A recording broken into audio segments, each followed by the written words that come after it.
The hardest part about passing the CPA exam had to be when you get to the third and fourth exam. It's hard to remain enthusiastic and excited. You really have to lean into your reason why at that point. You're listening to Buff Speak, the official podcast of the Paul and Virginia Engler College of Business at West Texas A&M University. I am Dr. Nick Gerlich, your host, as we meet up with the thought leaders making an impact today. It is true that we academics really do like to see our students leave. Of course, not in a bad way. We don't want them to leave prematurely, but we do want them to complete their degree or degrees and then go on to be the best possible professional they can be. Never mind that this may sound a little bit self-serving, but it makes us all feel pretty good here at WT. After all, quite a few of us put our fingerprints on each graduate. That's our job. And it sure makes us beam with pride when we see them go far. We want to see them excel. Our guest today is Corey Orthengren, financial planner at RGT Wealth Advisors in Dallas and a recent graduate of the College of Business. I should make that plural. Corey graduated with his MPA, that's Master in Public Accounting, in December 2020. And immediately prior to that, he earned his BBA in accounting in May 2019. And before that, studied at Amarillo College. In just a few years, Corey has progressed from becoming fully pedigreed, working as commercial credit analyst at Amarillo National Bank, to accepting a position at RGT. Oh, and somewhere in there, he married my oldest daughter, Becca, so there's that. Full disclosure, these things are important in the financial world. His most recent accomplishment is passing all 4 exams to pass his CPA. His business card is going to be a few inches wider than normal once he gets done earning all of his certifications. Corey, tell us about your journey through ACWT as well as A and B and RGT. Lots of alphabet soup there, but it all happened pretty fast. Yeah, thank you. Appreciate being here. I will say, out of high school, I was not really ready for college. AC was probably the best place for me. Allowed me to kind of mess up and learn how to go to college for my first couple of years. When I really got to WT, though, it's when I really found a spark for finance, accounting, economics, and really enjoyed it. Really enjoyed it. I actually got to participate in the CFA Research Challenge here, which was a really fun experience. But then going into actually working a job, A&B taught me many things. One of the most important things they taught me was to keep things short and provide a one-page summary to people. In school, you're taught to write these 10-page essays, going over one topic. And at A&B, they immediately looked at me and went, keep it to one page. Past that, you're losing people. So that's one thing I learned there. And then I actually got to be part of the team that worked on the PPP program at A&B. So we did about $400 million of loans in a matter of 2 months. It was a crazy time, and I actually had to help set up the program to actually get applications in the door and then get them approved and then get the funds to the customers. So it was an eye-opening experience, and I actually learned that I thrive in a stressful environment. That was a fun time, and I didn't think that it would be as much fun as it was. Uh, Did you ever feel like you weren't ready to make the transition from school to career? oh, yeah, I still feel like that to this day. What I have to remind myself, though, is that school is just a start. No one expects you to know everything right out of the gate, and you have to remember that in your professional life. I've long told my students that whatever we teach them, when you join a company, you'll quickly find out they do things differently from the textbook approach. Did you find that to be true? That is true as well. You've got textbook ways of doing stuff, but then you get out in the real world, and the way things operate and the timing of things doesn't always line up with the way a textbook question lines it up. So you mentioned this CFA competition, and I remember when you were doing that in your senior year of undergrad. Tell us what that was all about, and what does CFA stand for? Yeah, so the easy question to answer there is that CFA stands for a Chartered Financial Analyst. And that research challenge, what it does is they give you a company to analyze financially and basically write a 10-page report. And your analysis has to almost be better than all the other schools because they're submitting reports on the same company. So what you had to do was basically tell them why your opinion of a buy, sell, or hold on that company's stock was better than other schools' opinions. So, what motivated you to keep going for a graduate degree? You just kept going, right? One right into the other. Yeah, so part of it was that challenge. I definitely knew that I was going to go for a graduate degree. I didn't know what I wanted it to be in, but going through that, I knew that the accounting side really helped me do the financial analysis. And so to get your CPA, you actually have to have 150 credit hours of accounting to go and take those exams. And so the MPA just lined right up, and I hit the ground running.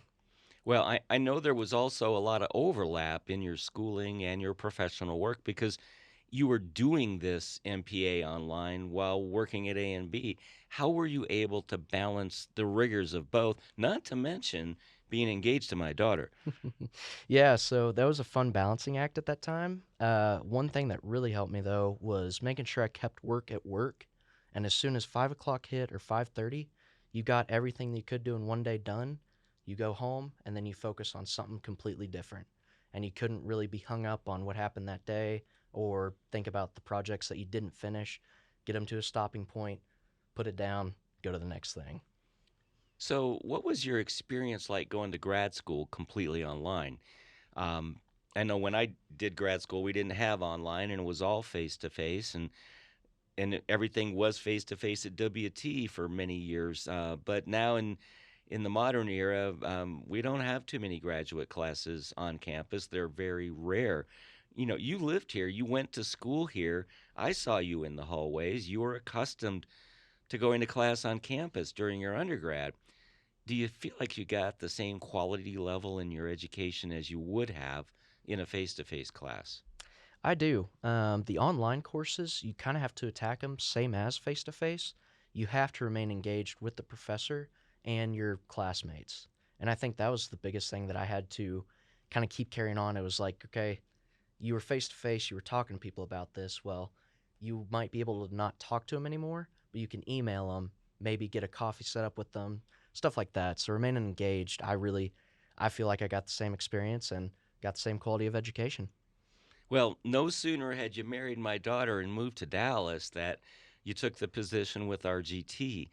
What kinds of work do you do there, and what types of clientele do you have? Yeah, so at RGT, we're an asset manager and financial planner.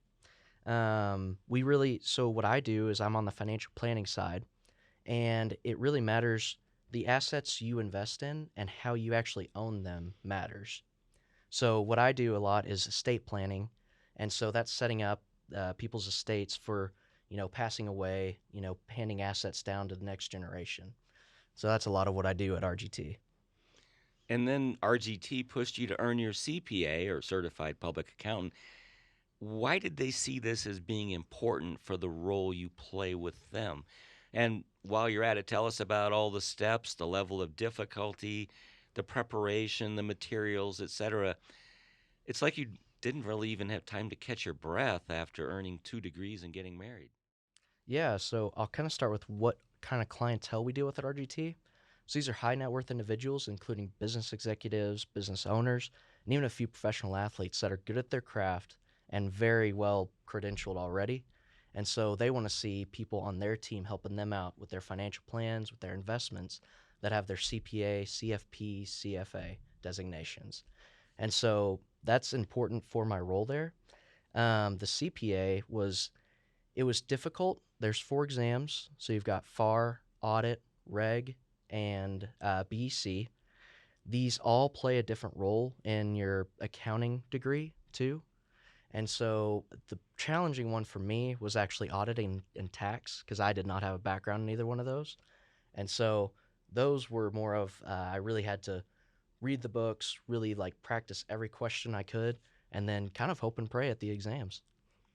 So, what do you have to do to maintain your CPA status? Is this a one and done thing?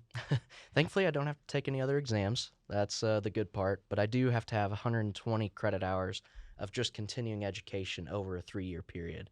So essentially 40 hours a year. So, you've mentioned CFP. Tell us about that and any other certifications you have on your horizon. Yeah, so like I said, RGT does require that we get our CFP. It's a certified financial planner. What that does, it's kind of very similar to the CPA in that there's about 7 sections, I believe. You go over insurance planning, estate planning, tax planning, investment management, and kind of go over all of those. And you have to be able to show a proficiency or a substantial amount of knowledge in each of those areas. And then I also will be going for the CFA, which I passed level 1 back in December 2019 and still have level 2 and level 3 to go.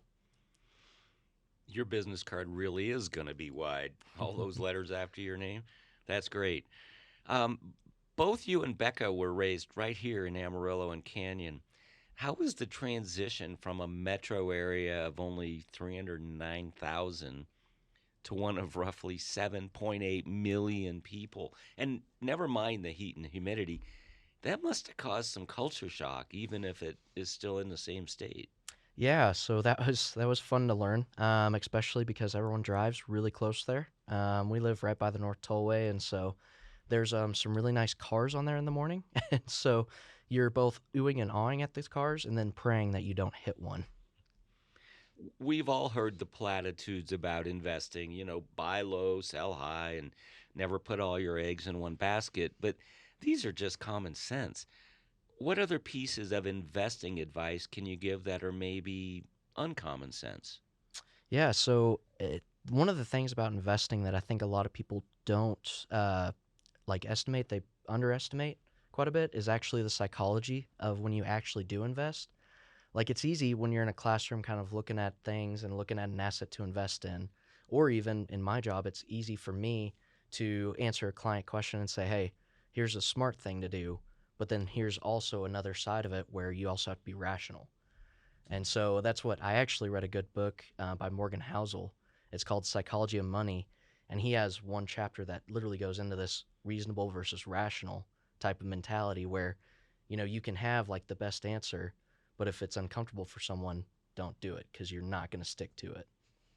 So, why should someone hire a company to manage their wealth? I mean, can't you do this on your own? I mean, every time you have someone doing this for you, they're getting a cut all the time. Yeah. So, what I always like to say is that we are no smarter than our clients, but we save our clients so much time to do what they do best. And so what we do is we deal with like all the insurance planning, making sure all their cars are covered, all their homes are adequately covered. And that's something that would take them time away from, either practicing and or just being out there and like drumming up business for whatever company they're running. And so that's really what we do is we save people time and give them back, freedom for whatever they want to do.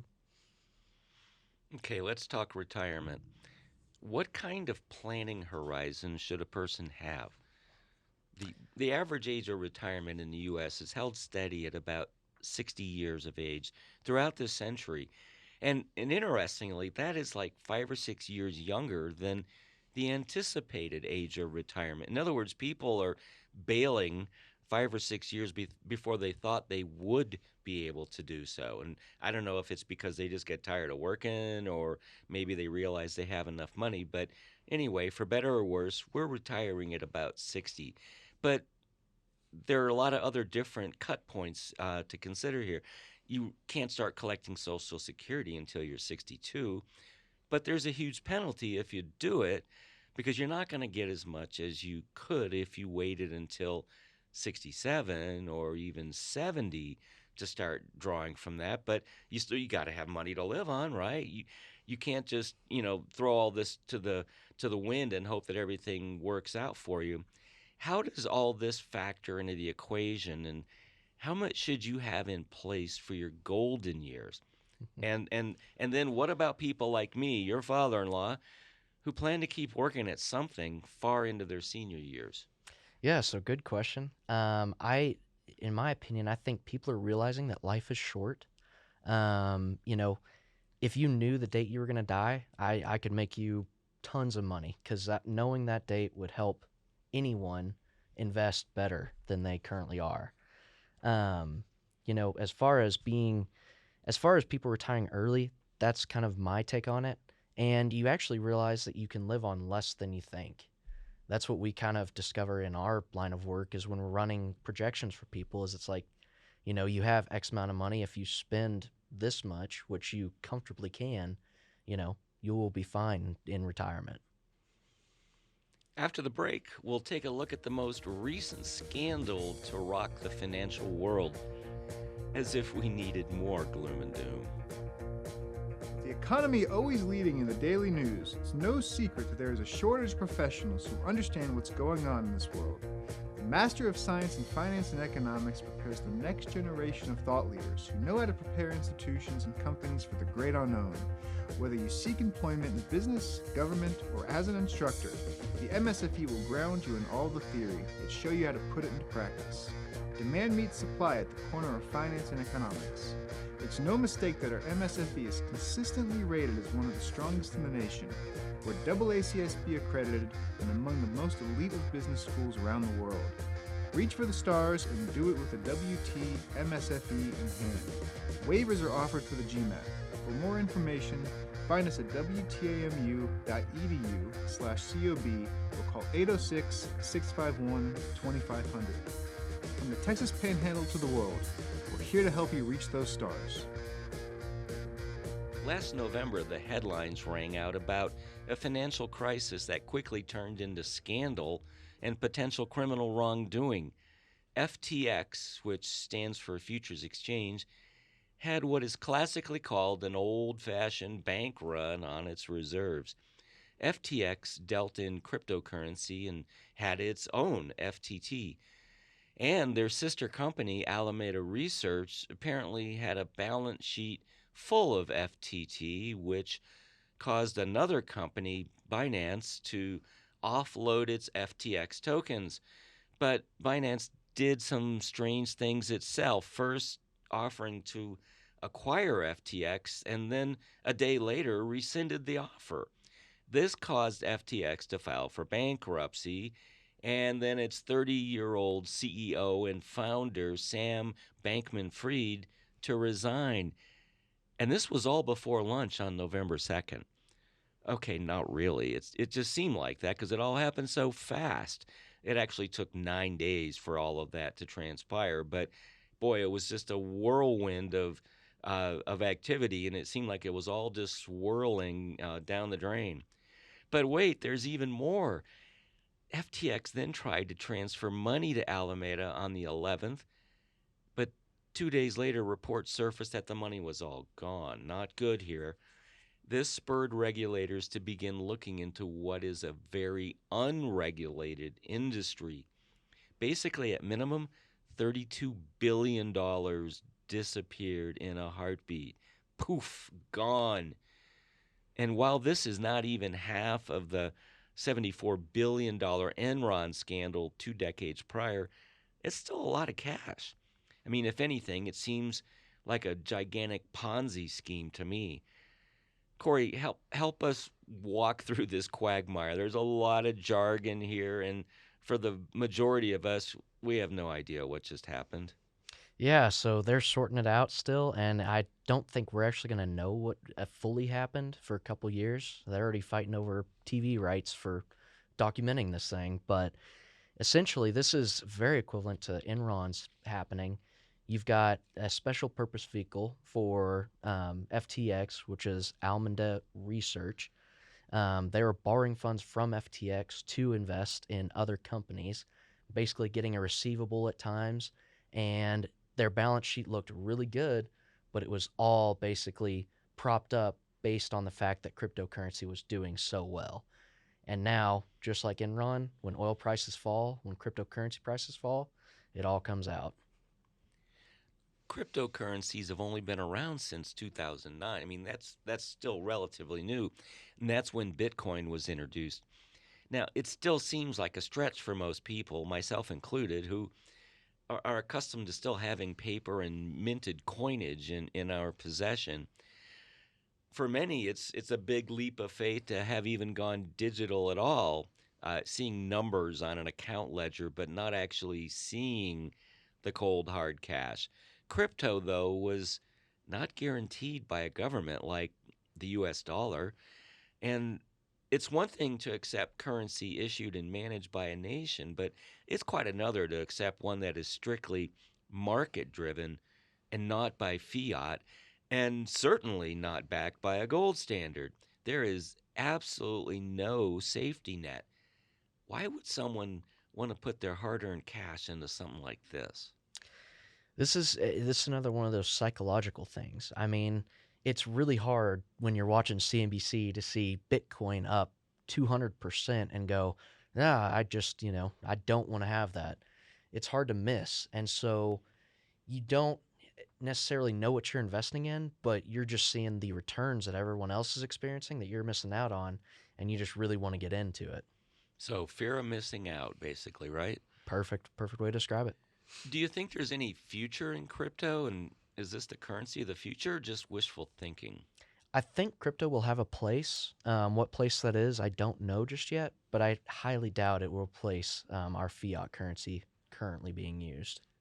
And put your financial planner cap back on. What do you think of this? Take your personal side out, fear of missing out, all that. Would you ever direct someone else's money into crypto? I would not. I stick to the rule myself, and even RGT. We say that you invest in what you know, and I have no idea really what's happening behind the scenes of crypto, and we really don't feel comfortable with that. So no, would not be a recommendation you'd hear from me. So, what were the red flags in the FTX scandal? The red flags would probably be, I mean, not knowing what was happening. People were investing, and there were companies that the Almondella Research was actually investing in. They were even saying, you're exchanging your coins for our interest in our business. How does this work? And questions were going unanswered, many questions, and so that should have been the first red flag.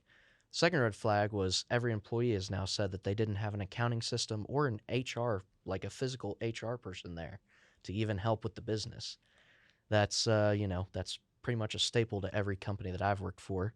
I would be apprehensive at best. I mean, they could have hired one of these third-party HR firms. I recently heard an ad for one on the radio.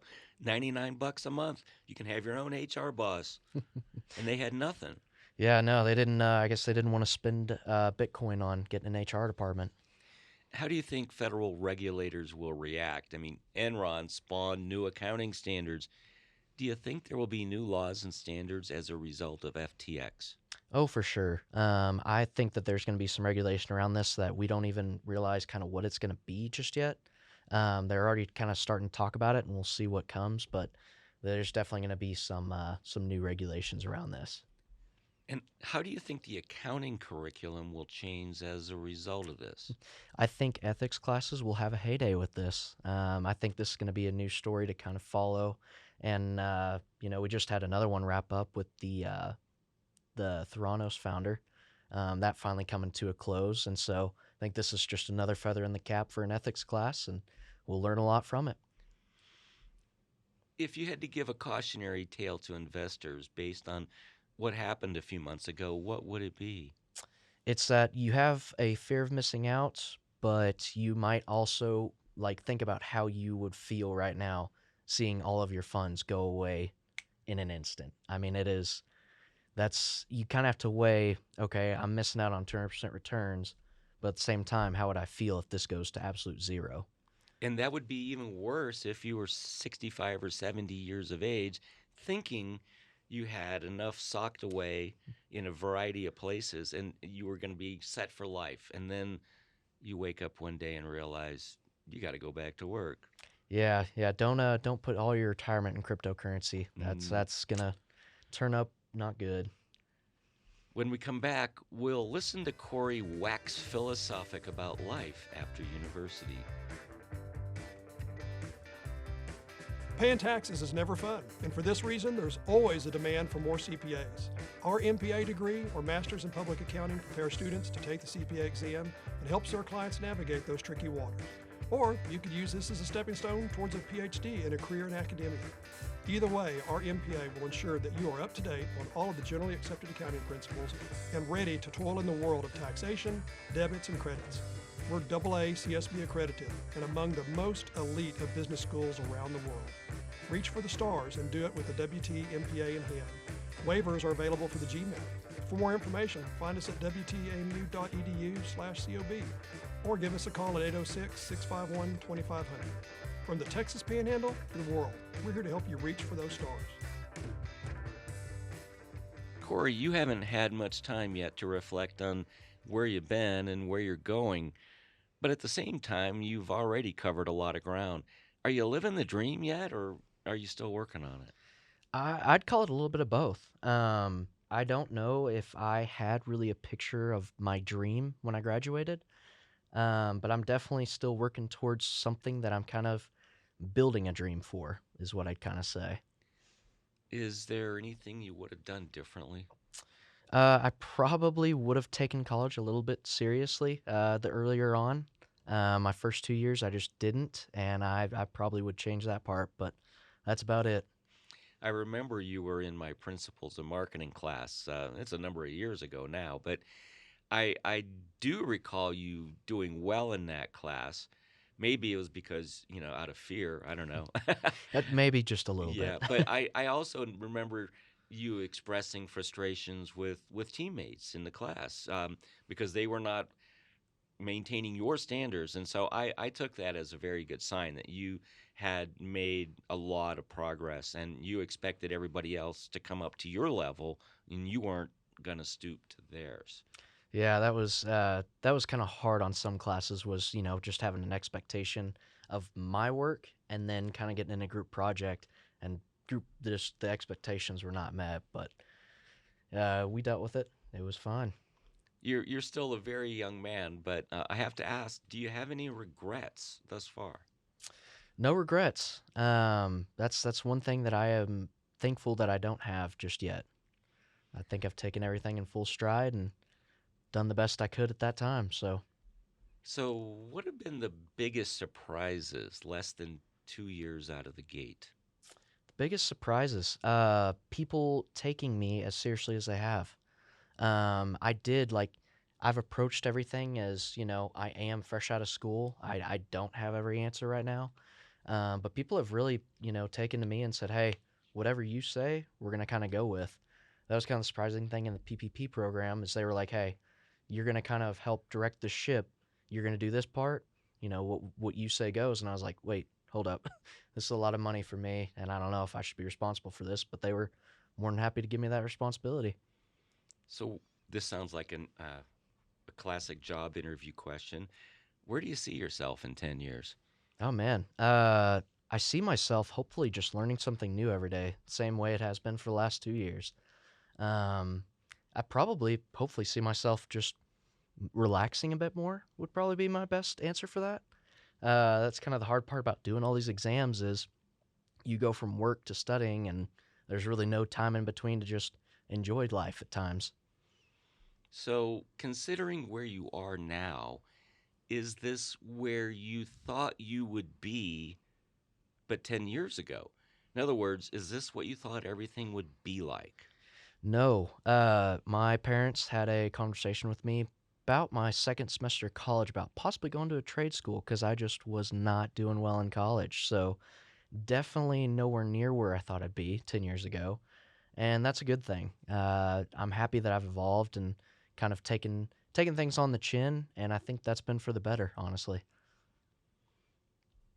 Well, please don't take this as fishing for institutional compliments, but did university and specifically WT prepare you adequately for your career? They did. I thoroughly enjoyed my time at WT, and I even now I meet kids that went to these big D1 universities, and I think that WT prepared me better for life after university than theirs did. And so I would definitely say yes, that WT definitely did help. And you feel like you can hold your own against anybody from like an East Coast school, Ivy League, or a flagship school from any state? Oh yeah, I got to talk to kids during that CFA Research Challenge. We went to the world round of it, and so just talking to kids from Rutgers, all these big schools, and I was like, "You're no smarter than me. You put your pants on the same way, and I don't know, it really brought a lot home for me to kind of just see them be normal. It was like I'm normal as well, and different. One more thing. What can we do better here to help the next generation of graduates coming along? I don't know if there's anything that could be done better here at WT. Like I said, already feel adequately prepared for the real world. I would just say that, students need to understand when you go out into the real world, college is much different from an actual job. You're not going to be expected to know the right answer every time. And so that's the one thing that I would say. Our guest today has been Corey Orthengren, financial planner at RGT Wealth Advisors in Dallas and a recent two-time graduate of the College of Business. Corey, give us your best shot. My best shot would be a lifelong learner. Every day, just be a sponge. The one thing that I'm thankful for is at RGT, I work under a guy that was an estate lawyer in his past life, turned financial advisor, and I learned something new from that man every day on the estate planning side. And so just walking into work every day, being ready to learn. You've been listening to Buff Speak from the Paul and Virginia Engler College of Business at West Texas A&M University. Our executive producer is Justin Lovell, and Allison Hunter is our associate producer. Our co-editors are Maverick Evans and Paul Torres. Lindsay Bjork is our Director of Marketing and Outreach Initiatives, which includes overseeing Buff Speak. Dr. Jeffrey Babb is Director of Accreditation and is our technical consultant. Finally, Dr. Amjad Abdalat is Dean of the college. You can find us online at wtamu.edu/COB for more information about our programs. Be sure to check out our many academic offerings. Come for the quality, stay for the small classes, affordable tuition, and friendly, approachable professors. And look online at our faculty blog, profspeak.com, for more insights. You can listen to Buff Speak on your favorite podcast portal, as well as on our website, buffspeak.biz. And if you like what you've been hearing, don't be afraid to share us with your friends, colleagues, and family. Word of mouth has always been the best form of advertising. Until next time, love one another. For the Paul and Virginia Engler College of Business at West Texas A&M University, I am Dr. Nick Gerlich. And as always, go Buffs!